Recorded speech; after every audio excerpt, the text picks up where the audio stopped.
We'll see if that works. If it doesn't, it won't be the first time I'll have to come back and do a lesson to an empty pew to get it recorded for people online. We had to do that one time. Something messed up somewhere several months ago, and I had to redo the ending of one of our lessons just so we could fully have everything encapsulated to go back and look at. And we'll try again tonight. But tonight we're going to pick up 2 Kings chapter 5. It starts with this account. Let me remind you the first few chapters, the ministry of Elisha. Remember, he took over from Elijah. He's already performed several miracles in the likeness of Elijah that would eventually bleed into the likeness of Christ. It was all these same imageries coming together. The last thing we saw was him feeding a multitude of people with a little food. And we can definitely hear the Christ-like comparisons there. Chapter 5 starts, though, with another miracle. But the first nearly 20 verses are all focused on a man named Naaman. He was a captain in the army of Aram, which was the king over in what is you could call Syria. But the Arameans, he was not a Jew. He was not a believer. He was not of the house of Israel. He was a foreigner. He was a Gentile. He also was a leper. So he gets interrupted, though, in his life. And we just kind of going to read through these first few verses. Naaman was the captain of the army of the king of Aram, was a great man before his master, held favor by him. The Lord held favor because by him the Lord had given deliverance to Aram. He also was a mighty warrior, but he had leprosy. The Arameans had gone out raiding and had taken captive a little girl from the land of Israel. So, you see that? They captured an Israelite girl. And she waited on the wife of Naaman. So she became essentially a servant to his wife. And she had said to her mistress, if only my Lord were to go before a prophet who is in Samaria, then he would take away his leprosy from him. Naaman went in and told his Lord, hey, this is what she said. The king of Aram said, go. And I will send a letter to the king of Israel. So he went and took him 10 talents of silver and 6,000 shekels of gold and 10 sets of clothes. And you can understand, without translating that, that is a ton of financial wealth.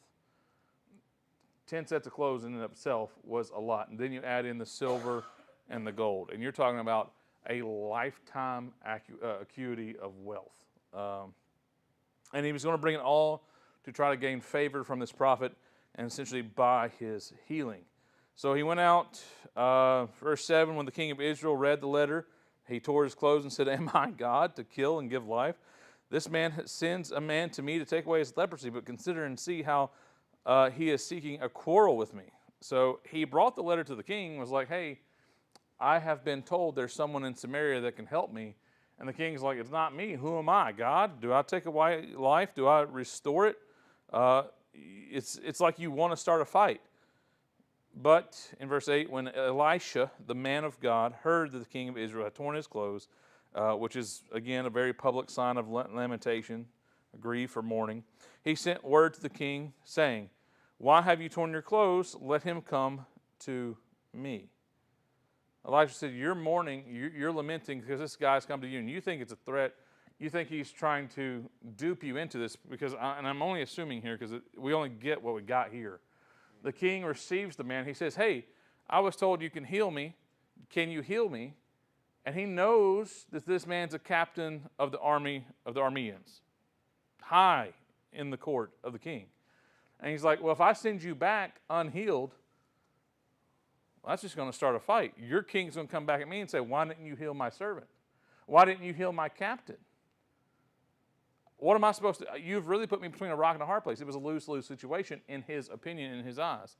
But Elisha heard that the king had done this lamentation process, had torn his clothes, had entered into this phase of mourning. He said, whoa, why are you crying? Send him to me.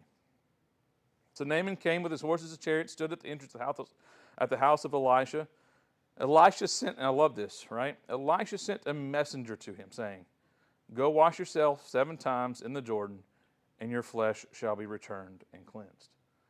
Now this is where we need historical context, a little bit more geographical. You had this man coming with, like I said, a lifetime amount of money and wealth.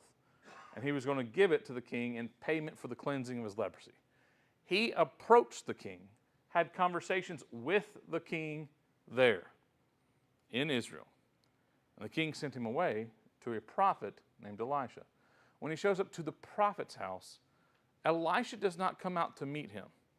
He sends a messenger. Do you see the dynamic there? He was able to walk into the presence of the king, but the prophet sends out an intermediary. What? He wouldn't go in? Or... No, he wouldn't. He sent the messenger. He sent the intermediary, and we're going to see that literally in the next verse. Naaman became angry and went away and said to himself, surely he could have come out and stood and called on the name of the Lord. Surely he could have done it. For one, I'm offended that he didn't come out. I just went and spoke to the king of Israel. Who does this man think he is that he can't even show up to talk to me? Does he not know who I am? Now listen, that was part one. Part two was the fact he didn't get it his way. He could have just walked out and called on the name of the Lord and done it right then. Surely he could have came out, stood, called on the name of the Lord his God, and waved his hand over the infected area and taken away the leprosy. What does he mean go dip 7 times in the Jordan?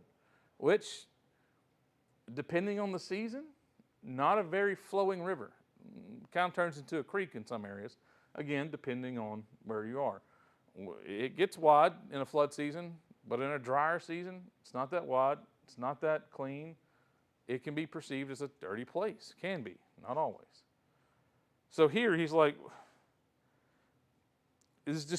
nothing is adding up. I went to the king. He said he couldn't do it. Came to the prophet. He wants me to go do this backwards event. You know, like, and you see that, are not Abana and Pharpar rivers of Damascus better than all the waters of Israel?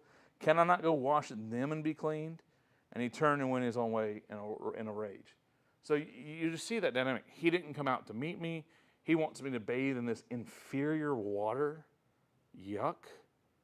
Like in our I guess small culture here, it'd almost be like Elisha telling us, go drink a few cups of water down in Mexico and you'll be healed. That to us does not make sense, does it? No, it's backwards. It's not the water here better. It's not the water there better. Am I not important enough for you to come out? But his servants approached and spoke, my father, if the prophet had told you to do something great, you would you not have done it? How much more then when he had said to you, just simply take a bath? You brought how much money and how many clothes? You traveled how far? You were willing to do this massive thing. And all he asked you to do was go scrub up. Go dip yourself 7 times and be clean. Is that not easier? Is that not better? You're not departing from this wealth. It's simple.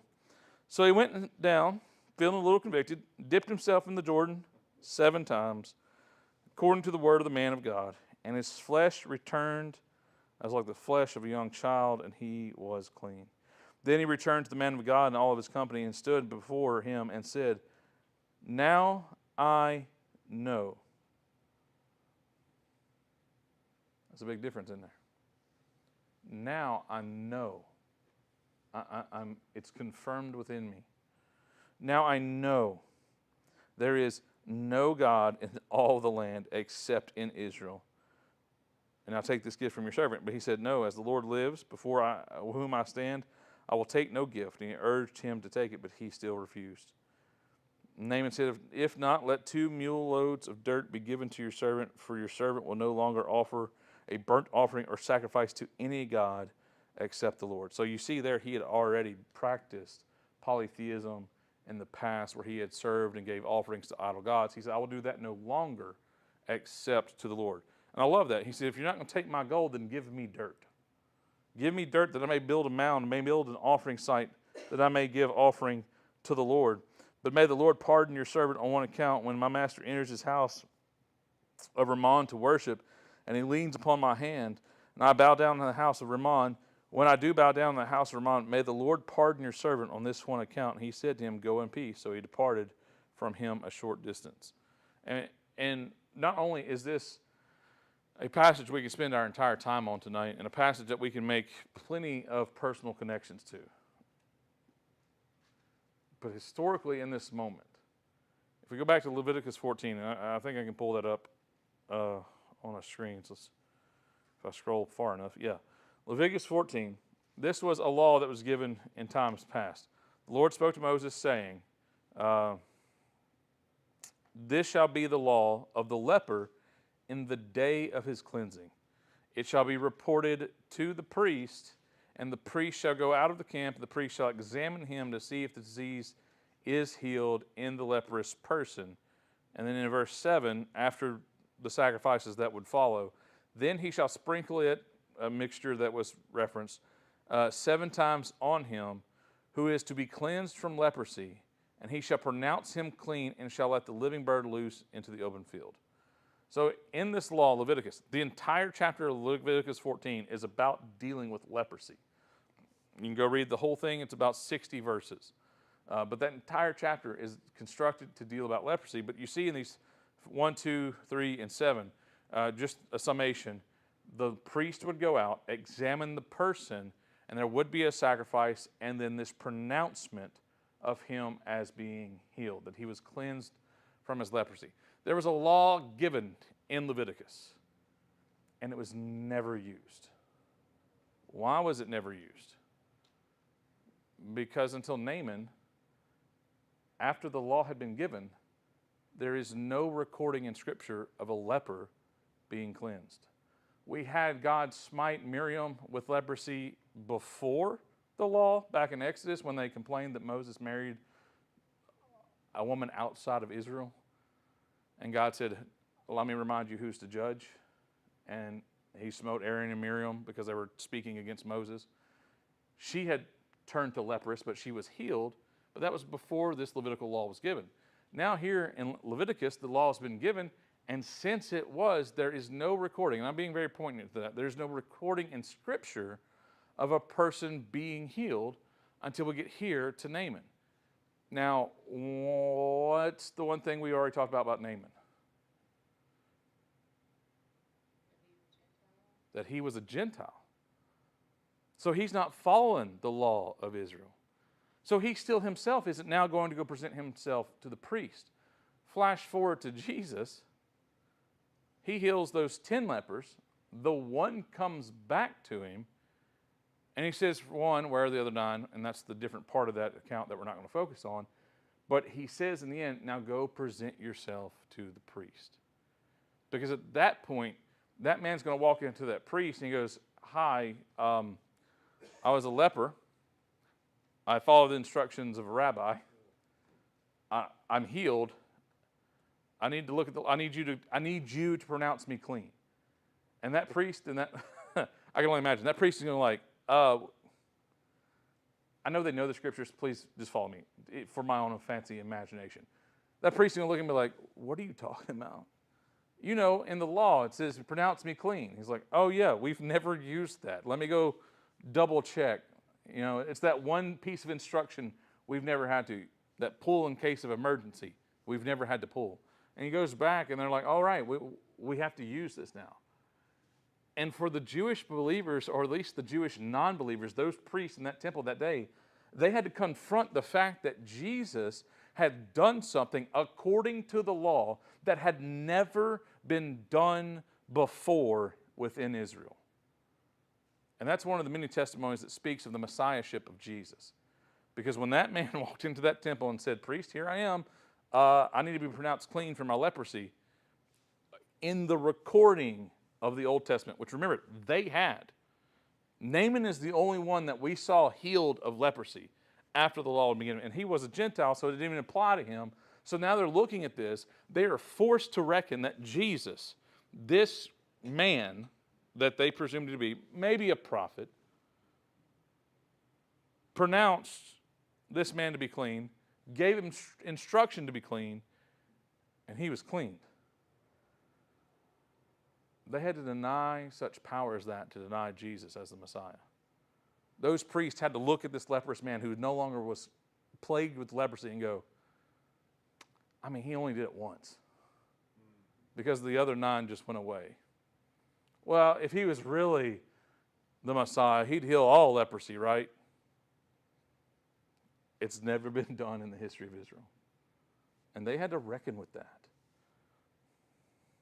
And yet they still denied him. And that's why I think this chapter is pretty neat, because Naaman is unique. He received this blessing. It was never seen again until Jesus. And it wasn't seen in Israel until Jesus. So, I like it, and I wanted you to have that. The rest of the chapter, though, deals with Gehazi, we've debated that one, and his greed. He gets a little greedy. He pursues Naaman and tries to get $1 or $2 from him. That's the end of that chapter. In chapter 6, it continues. Remember, this is all underneath.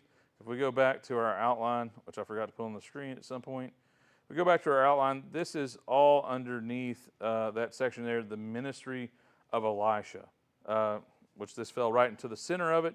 Kind of interesting. In chapter 6, it starts with this miracle of he makes an axe head to float, which we know would not be possible otherwise. There is a battle between the king of Aram fighting against Israel. He helps Israel win in that battle, Elisha still, because they sought the Lord, and Elisha allowed the Arameans to be blinded in order for them to win. And so, as you see there at the end of this section in verse 23, so the Aramean raiders did not enter into the land of Israel again. It was a very very definite battle, and Elisha was a part of that. The middle section of this chapter, the last part of this chapter, Ben-Hadad, king of Aram, besieges Samaria. So he tried different regions. He goes here now. Ben-Hadad, king of Aram, gathered his army and besieged Samaria, which, remember, was to be the capital of Israel. It was built to be that capital. And I want you to hear this interesting verse. See if you've heard this before. Elisha spoke against the king of Aram. Pick up verse 30 of chapter 6. When the king heard the words of the woman, he tore his clothes, and since he was walking across the city wall, the people saw it, that he had sackcloth upon his body underneath. Then he said, so may God do to me and even more, and more so also, if the head of Elisha, the son of Shaphat, stands on his shoulders after today. Yes, that's where we are. Did I say 1 Kings? Does that say 1 Kings?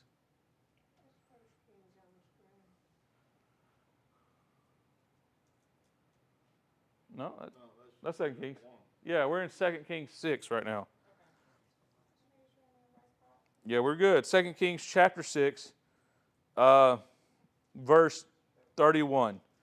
The king said, so may God do to me, and more so, if the head of Elisha, the son of Shaphat, stands on his shoulders after today. Where have we heard a phrase like that before? 31, so may God do to me, and more so, if the head of Elisha, the son of Shaphat, stands on his shoulder after today. It's really that first part. May God do to me, and even more so. A little bit closer.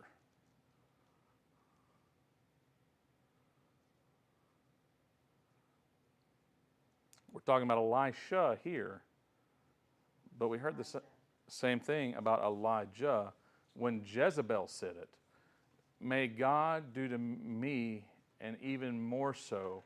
Well, she said gods. May the gods do to me, and even more so, if Elijah is alive by this time tomorrow. They both had this threat against them by two completely different people in completely different life situations. Here we see this similarity, though, continuing to build. May God do to me, and more so, if Elisha is not dead, essentially. The same thing that fell to Elijah. But let's see the reaction. Because remember what happened to Elijah? What did he do after he got threatened by Jezebel?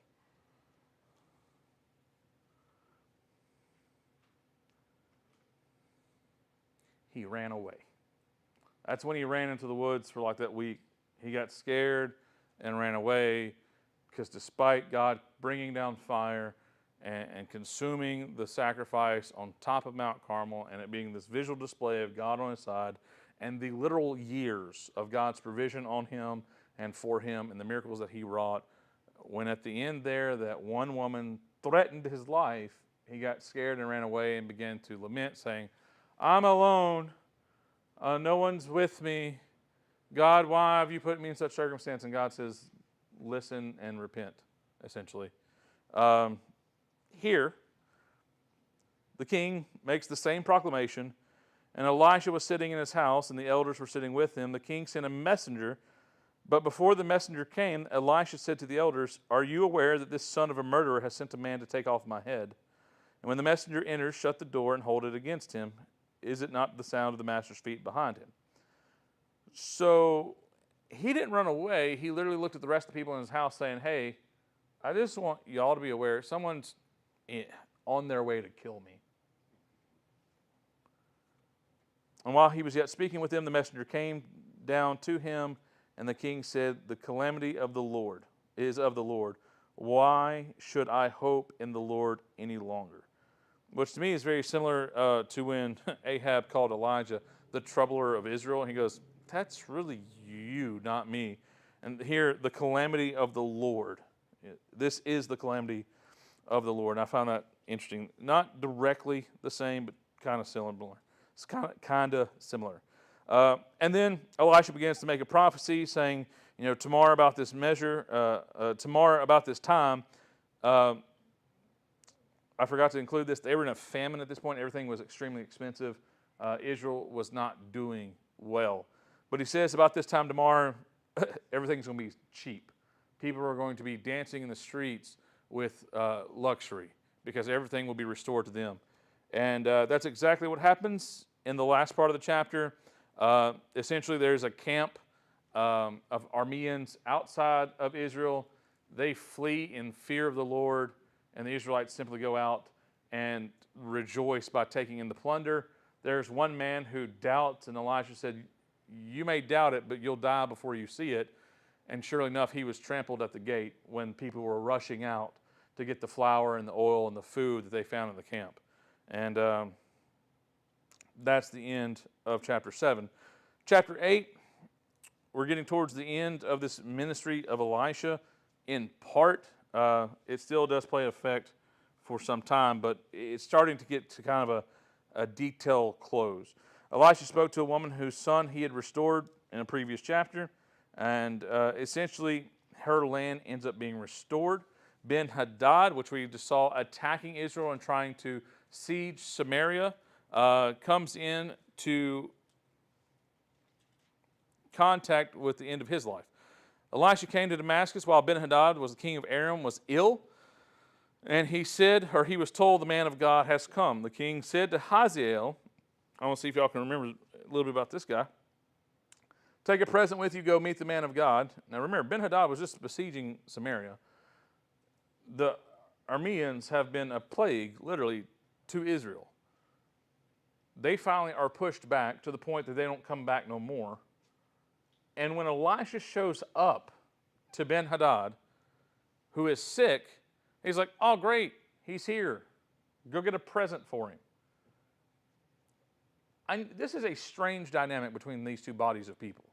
It's like they were fighting, but they weren't, but they were, because there was definitely death. And, like I said, they were starving Israel to death.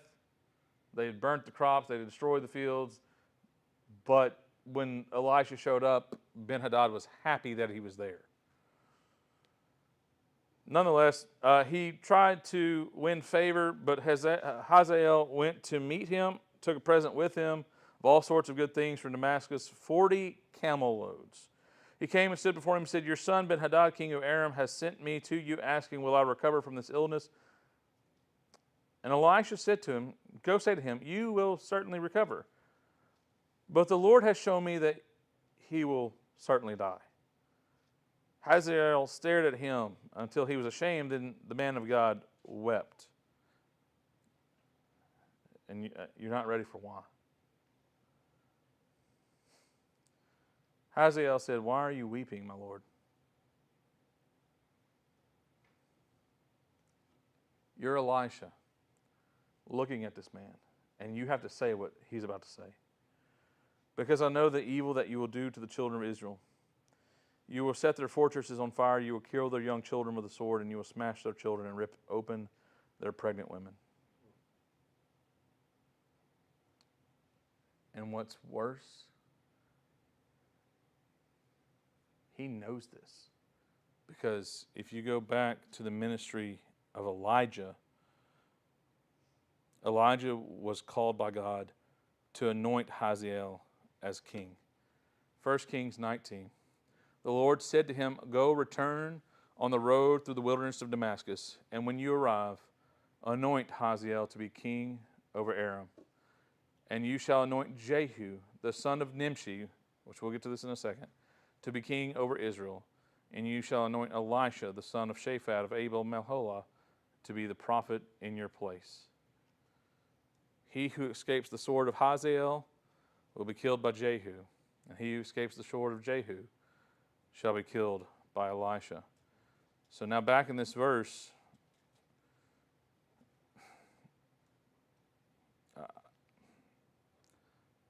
only through the Lord did Elisha have the mental fortitude to do this. Comes to Aram. Ben-Hadad sends his servant out, Hazael.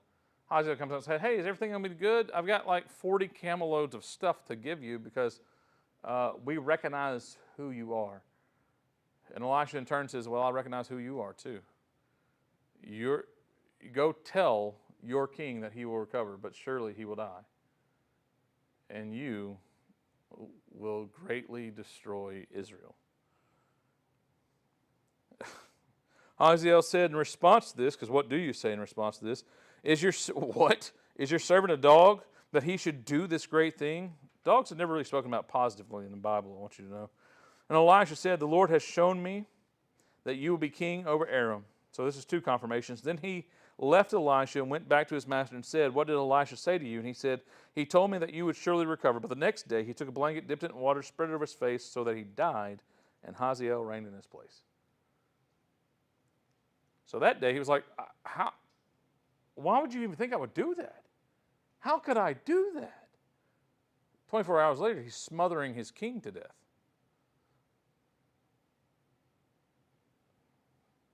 I don't know about you, but now I believe that he's going to do what Elisha said. To be that heartless, to go in and say, oh yeah, he said you're going to be okay. And then in his mind to go, but he also told me you're going to die. And the next day he's like, let's just expedite that. Yeah, let's get that over.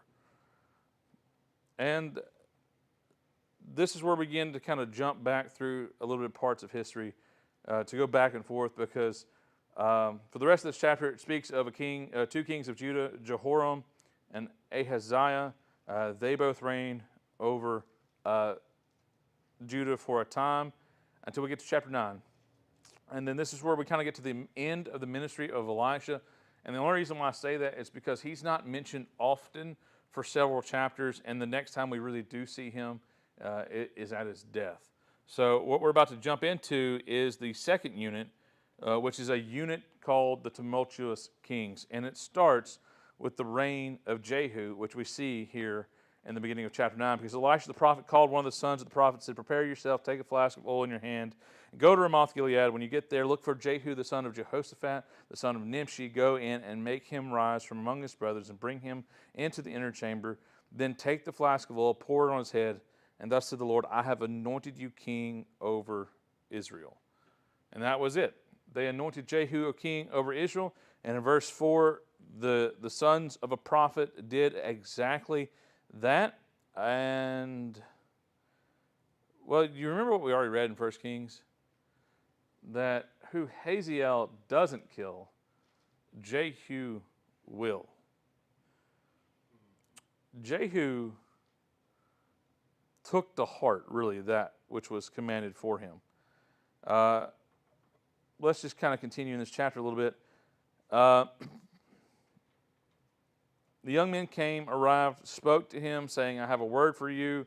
He said, Which one? You. He arose, went to the house, was anointed the king, And then this was said by the sons of the prophet, right? He arose, went to the house, poured oil on his head, and said to him, you will strike the house of Ahab, your master, and I will avenge the blood of my servants, the prophets, and the blood of all the servants of the Lord from the hand of Jezebel. The whole house of Ahab will perish, and I will cut them off from Ahab, all the males within Israel, both imprisoned and free. I will make the house of Ahab like the house of Jeroboam the son of Nebat and the house of Baasha the son of Ahijah. Dogs will eat Jezebel in the territory of Jezreel, and no one will bury her.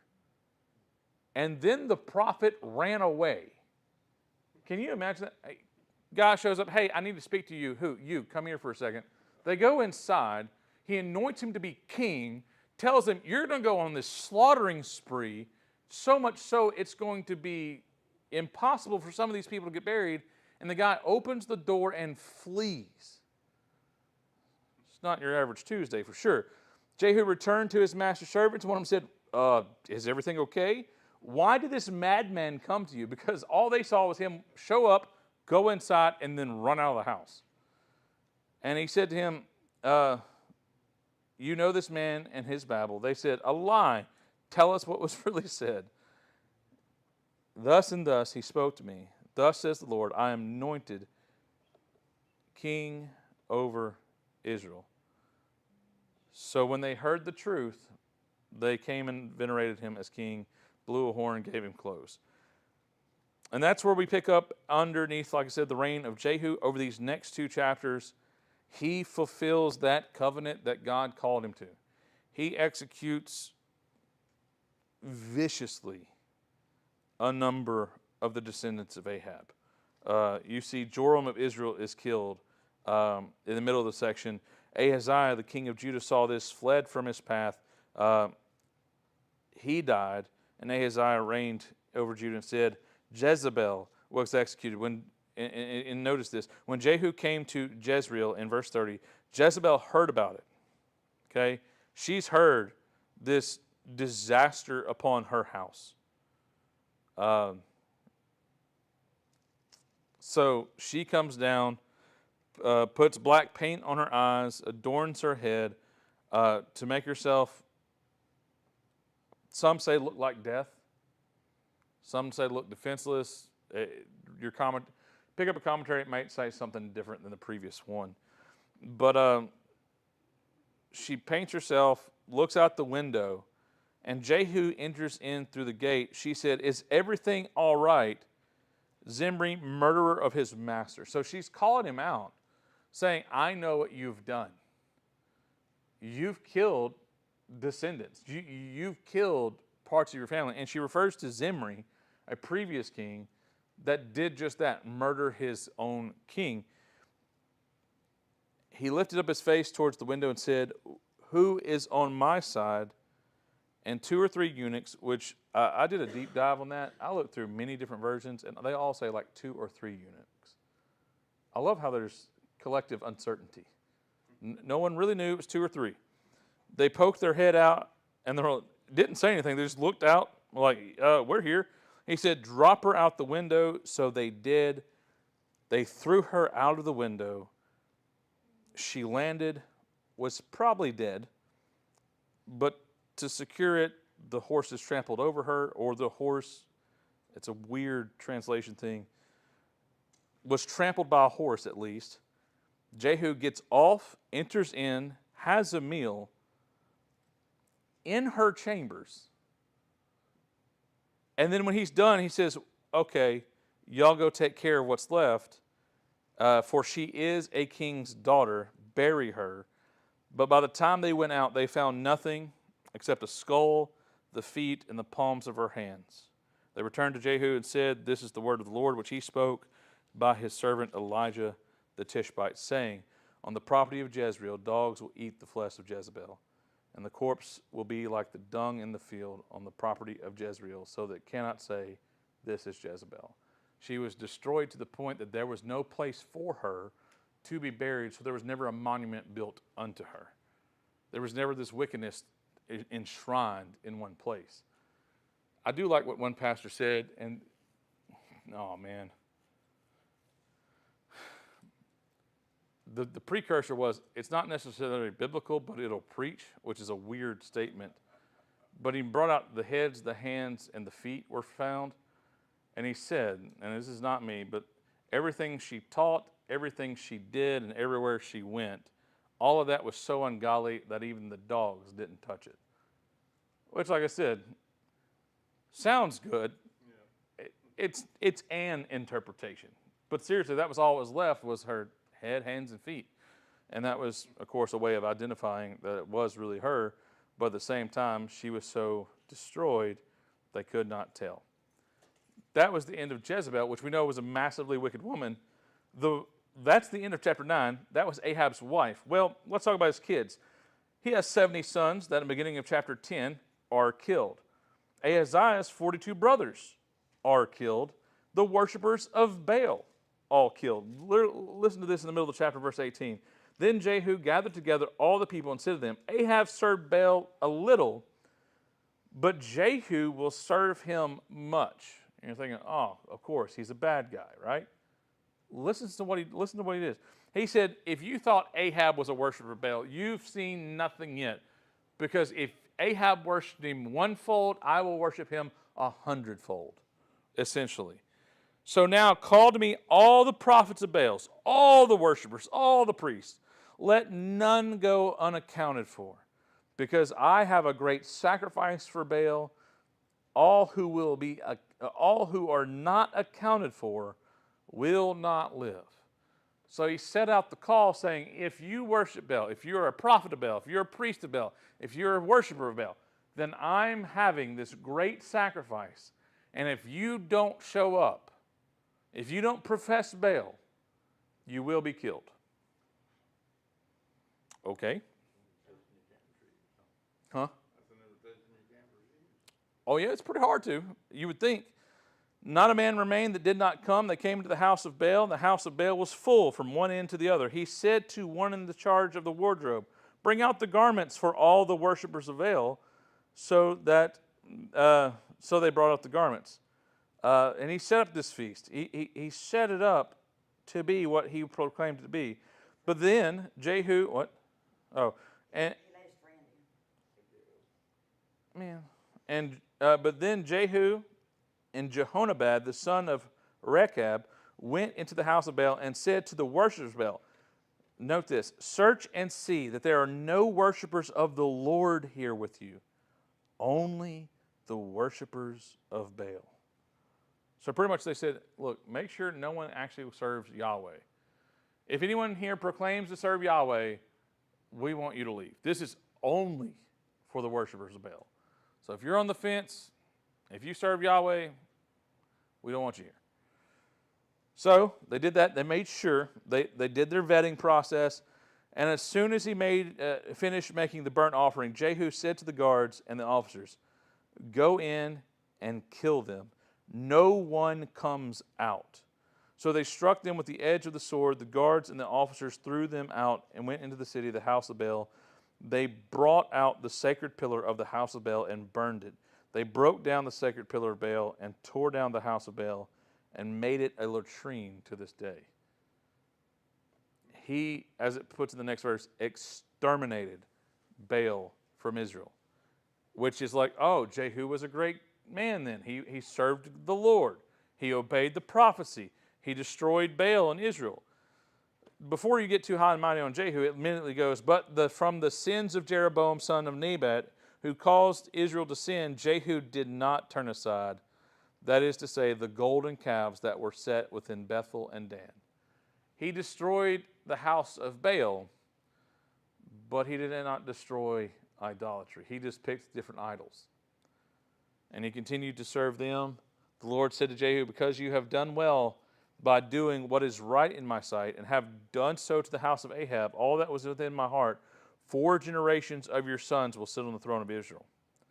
But Jehu was not careful to walk in the law of the Lord God of Israel with all his heart, and he did not turn aside from the sins of Jeroboam, who caused Israel to sin, and he died at the end of chapter 10. So while he did do one thing, he listened to the prophet, he exterminated the house of Ahab, and he exterminated Baal from Israel. He continued to serve all their gods. He continued to worship his idols, and he continued to walk against the law of the Lord. And God said, for what you've done for me, this is your blessing. 4 generations will sit upon the throne. But there was still judgment. Chapter 11, we go through some more kings. We'll look through that real quick. One in particular is Joash. He's anointed king of Judah. I might not make it to chapter 17. Man. In the 7th year of Jehoiada, he sent word. Let me just summarize maybe quicker. Man. Joash was established king, and that's going to be confusing because he goes by different names. Jehoash or Joash. I don't know why they did that to us. Nonetheless, Joash was anointed king of Judah. And in chapter 12, this is where, like I said, it becomes confusing. His name is then Jehoash, became king. And he reigned 40 years. But what he did that was significant, why we want to point him out more so than just kind of skipping over him, is because he did that which was right in the sight of the Lord all his days. Because Jehoiada the priest instructed him. However, the high places were not taken away. The people still sacrificed and made offerings in the high places. But notice that he did what was right in the sight of the Lord all his days because a priest instructed him. You had a righteous man leading a man to be righteous, and he followed. And he ended up repairing the temple of God.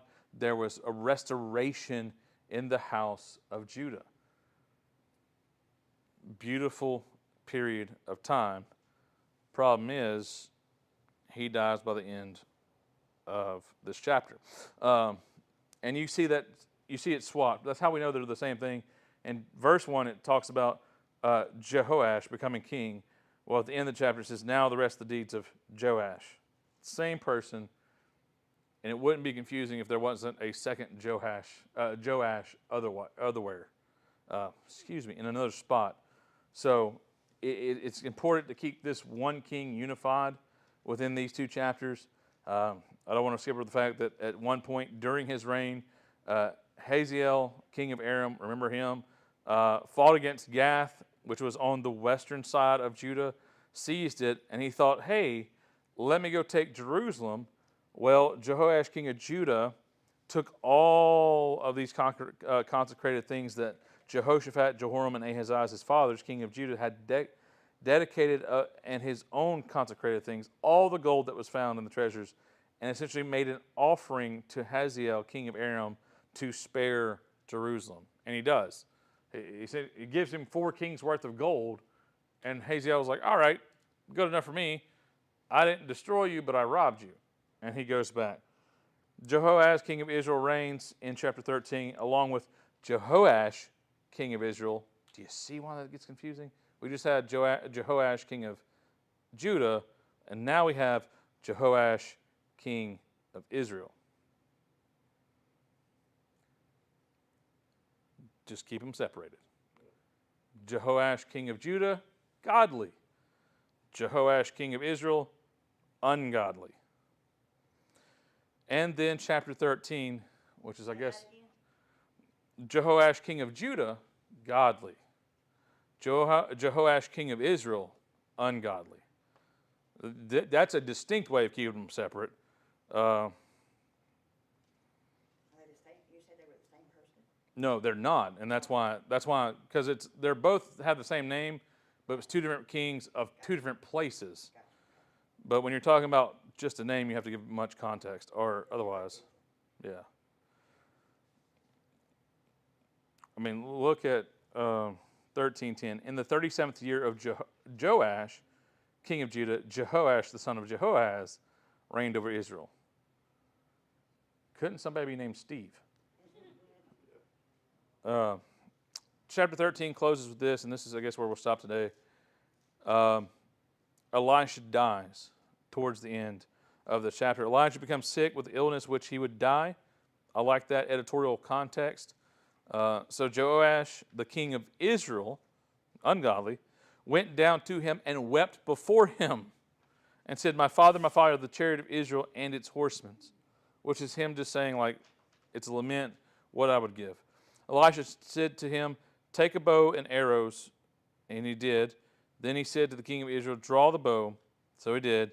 And Elisha put his hands on the king's hand. He said, open the east window. So he opened it. And then Elisha said to him, shoot. So he shot.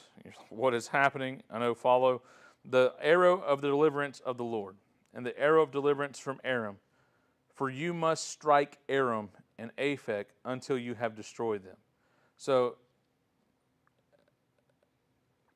Joash, king of Israel, came down to him weeping, knowing of his death seemingly imminent, and like a father giving a firstborn his blessings, puts his hands on his hands, which I don't think is lost in its significance, to guide him. He takes this bow shot, and he says it's symbolism. He said, you are to strike Aram until you destroy them. He said, take the arrows, and he took them. And when the king of Israel said, then he said to the king of Israel, strike the ground. So he did so 3 times and stood there. Then the man of God was angry with him and said, you should have struck it 5 or 6 times, and then you would have stricken Aram until he had finished them. Now you will strike Aram just 3 times. And then he died with no further context. So, soon as he did, let's look now. Now Moabite raiders would enter the land in the spring. As they were burying a man, they saw raiders. This one's a doozy for you. Elisha died, they buried him. Excerpt, not inside the timeline per se. Moabite raiders would enter the land in the spring. So we see that's a passing of time. Later on, that following spring, Moabites invaded. As they were burying a man, the company saw the raiders coming through. So essentially, they just threw the man in the tomb of Elisha. They said, forget the ceremony, we got to go. They threw him in the tomb. When the man touched the bones of Elisha, he came to life and stood on his feet. Which has to be the more haunting thing for the people trying to bury him, because they threw him in because they saw people trying to attack him. They turn away and start to run. They look back, and now the guy they just buried is running after them too.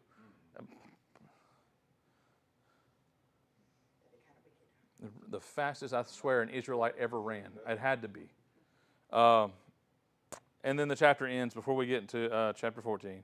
Hazael, king of Aram, oppressed Israel all the days of Jehoahaz. But the Lord was gracious to them and found compassion on them.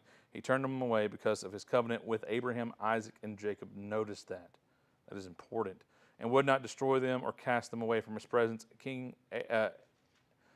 Hazael, king of Aram, died, and Ben-Hadad, his son, reigned in his place. And you're like, wait a minute. Hazael killed Ben-Hadad to become king. And now his son, Ben-Hadad, follows him? Yes, he did.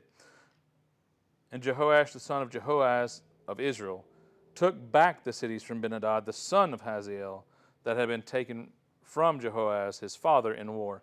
3 times Joash struck him and recovered the cities of Israel. So that's how that goes. I want you to know this. This is how the chapter goes. The death of Elisha was on your unit 2 as a little point there. I probably could cover it. 13 through 16 is a line of kings. It bounces back and forth between Israel and Judah, going over different kings that served, not to diminish their reigns, but when the scriptures make such short work over them, you may come to understanding. Chapter 16, there's a shift because the entirety of 16 is about Ahaz, king of Judah. And maybe we'll just pick up with chapter 16 next time, so I can say I got close to 17. Close enough, yeah.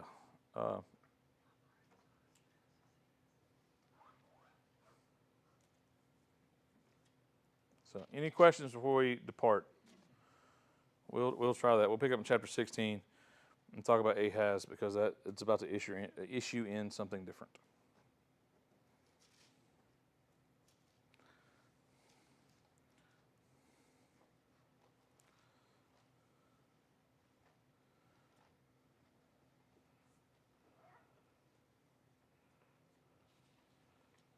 All right. If not, we'll close in a word of prayer. Brother Chad, would you voice this prayer on our behalf?